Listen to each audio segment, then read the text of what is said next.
Welcome to the Hustle Wing podcast. Today, I'd like to welcome Chat Joglekar, co-founder and CEO of Baton.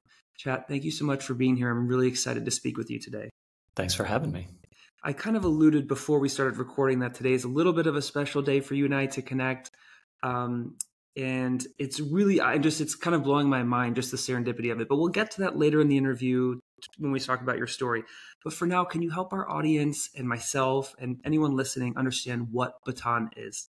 Yeah, absolutely. We're a marketplace for small businesses to sell themselves.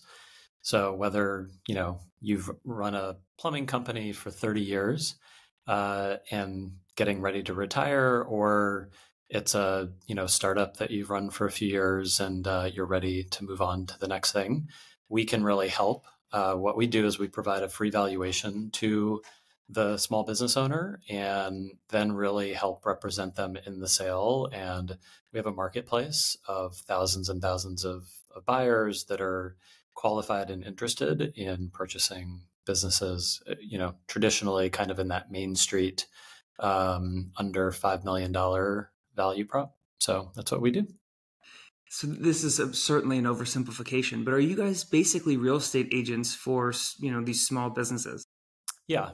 And some things are similar. It's funny. I was at Zillow for over 5 years. And so we talk a lot about building the Zillow for small business, because I think a lot of people understand that. They kind of grok what that could mean if you could do that in the small business space. And yeah, there's, consider it a buy side. Instead of having a buy side broker, you're a sell side broker. And that's what we do at Baton. Very cool. So in that model, to some extent, is LoopNet like a competitor? Because they do have that business arm, right? Yeah. So they have Biz Buy Sell, which they acquired a few years ago. And yeah, so we like to say that's similar to a Craigslist, where it's a listing site. There's not a lot of verification. You generally are on either side. If you're a seller, you're getting a bunch of inquiries. You're not sure if they're qualified from a buyer perspective, and vice versa. If you're a buyer, you're reaching out, takes a chunk of time to get to, what are the financials, you're signing NDAs. So a lot of folks feel like the experience could be improved. And so that's what we're here to do. We think we can. Super interesting. So, and you kind of blew my mind within the first couple of seconds because, the so much of the world is software right now. And it's so easy to forget about mom and pop Main Street hardware store, whatever.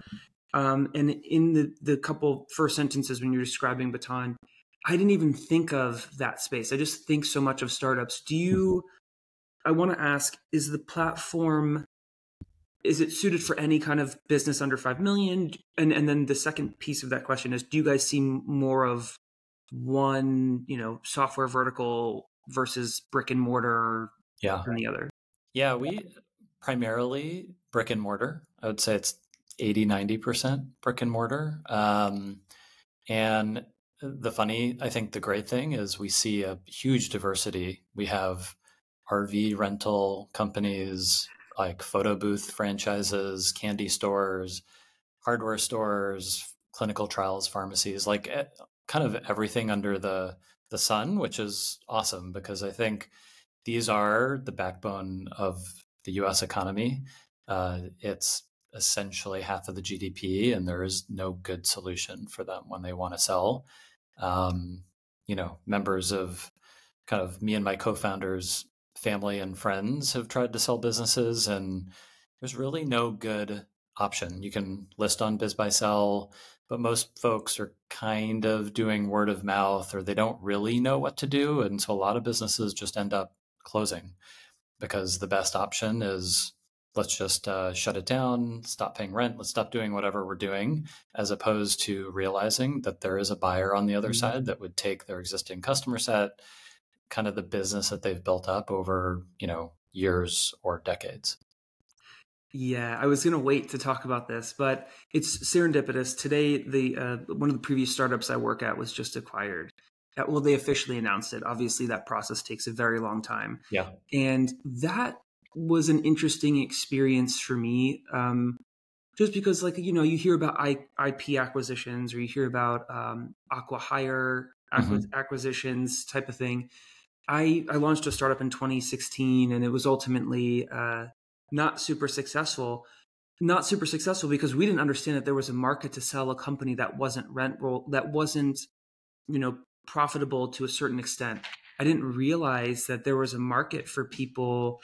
I really learned in my last role. We ended up working with some financiers and bankers to help figure out how to sell it. And it's, as you probably know, some of our audience probably doesn't. I certainly didn't 24 months ago.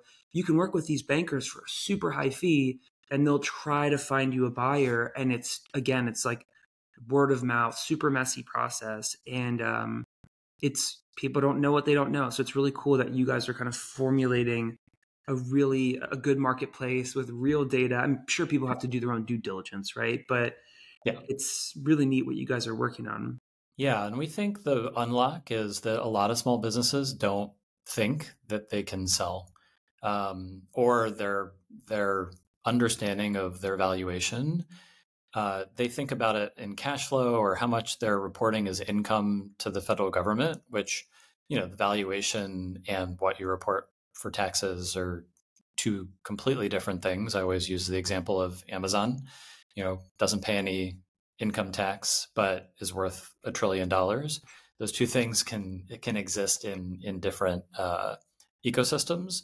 And really, it's what cash does the business throw off. So you could be doing $1 million in top line, throwing off 250K of cash as a dry cleaner, as a plumber, whatever it is, and people will pay a multiple on that cash flow. So you may be using that cash to pay salary, to be investing in the business, doing a bunch of different things, but essentially that's what the new buyer is going to take, and they pay a multiple of that. And it's what we really try to educate owners on. And whatever they want to do, if they want to keep growing the business, we will help support them and match them with partners that can help them grow top line or improve their margins, whatever the case is. But if they're ready to sell, we'll also, to your point, kind of sign them to the sales agreement and then really help get them to that place. That is cool. Talking about partners for a second, I'm sure that's a huge space, right? Because you could have all kinds of interesting things there. You could have people that are focused on staff optimization, right? Figuring out how to get just as much plumbing revenue with maybe less workers by automating some things or whatever.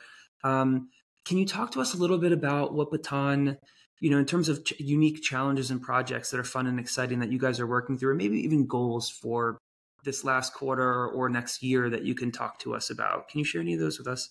Yeah, I think a lot of it is on growth. I mean, we think about how do we get out in front of small business owners and explain what we're bringing to market. I think most small business owners don't realize that they could be sitting on an asset, right? It's $500,000 or $1 million. And once they do, like, we want to empower them to understand that and then decide what's right for them. And so really from how do we reach them, whether it's interesting content, folks helping write articles, whether it's, kind of the SDR, BDR world. We're working with a bunch of contractors on SEO and on SEM and other things. So I think just really getting the word out, because, once people come in and we're able to give them their valuation, we're able to, get them to the sales agreement, get them to a closed deal.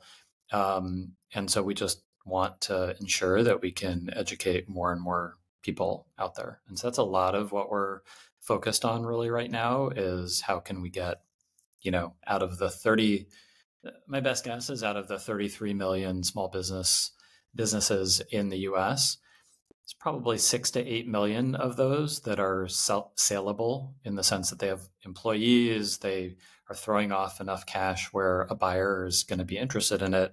So how do we get in front of, those millions and millions of owners to give them their valuation and then help them understand what to do after that? So that's awesome. And that's a great segue for where I was going next, which is, if I'm listening and I am maybe a salesperson or a marketer, what if I'm even a commercial real estate agent that has pretty strong relationships with some of these commercial businesses, maybe in my local area? Should I be thinking to reach out? Might I be a good fit in some sort of a partnership, whether it was commission-based or a contract thing? Yeah, I think as a salesperson, feel free to reach out. Can always reach us at hello@batonmarket.com. But yeah, even as a commercial real estate broker, we work with some real estate agents and other business brokers that bring us deals, and we'll pay a referral bonus on the ultimate sale. So kind of the standard in the industry is 10%. So what we find with a lot of commercial real estate as well as residential real estate brokers that get looped in again by this word of mouth, kind of friends of friends of friends, they may be selling someone's restaurant or their hair salon, but they're not really equipped to value the business, to really Mhm. understand how to go out and get the the buyers. And if we can get that as a agreement, once we sell it, we'll pass on a commission to the broker that brought in the deal.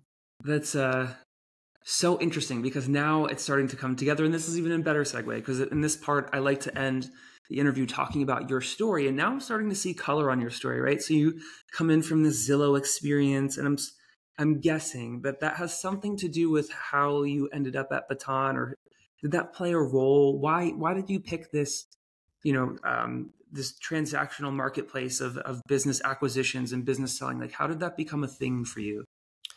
Yeah, I think it was a friend that was looking to buy a small business. And as he went through that process in the middle of COVID, he kind of came to the realization that, ultimately the owners didn't really understand the value of the asset that they had. And, kind of made the comment, what would it'd be amazing if someone built the Zillow for small business, and a bit of a throwaway comment, but as we started to noodle on it,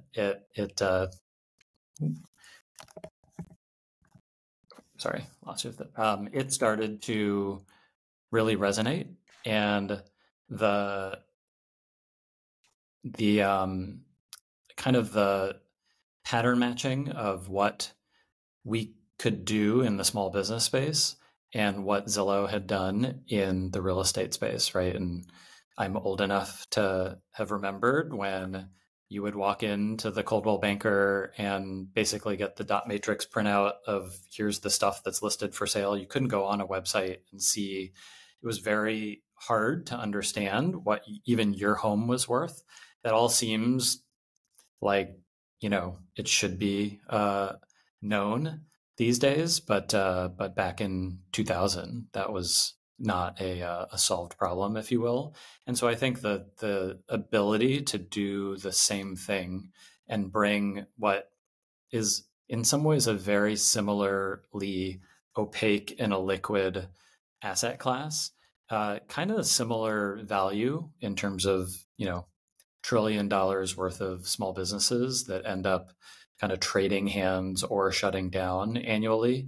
And especially, with a bunch of baby boomers that are looking to retire and have gone through COVID and now the recession, non-recession, whatever we're going through right now, they're kind of at that point where they're, a little bit tired after 5 or 10 years of some challenges, and I think ready to kind of you know what their business is worth and be able to kind of rest and take advantage of the fact that they've built an amazing thing over the last 10 years, 20 years, 30 years, whatever it is.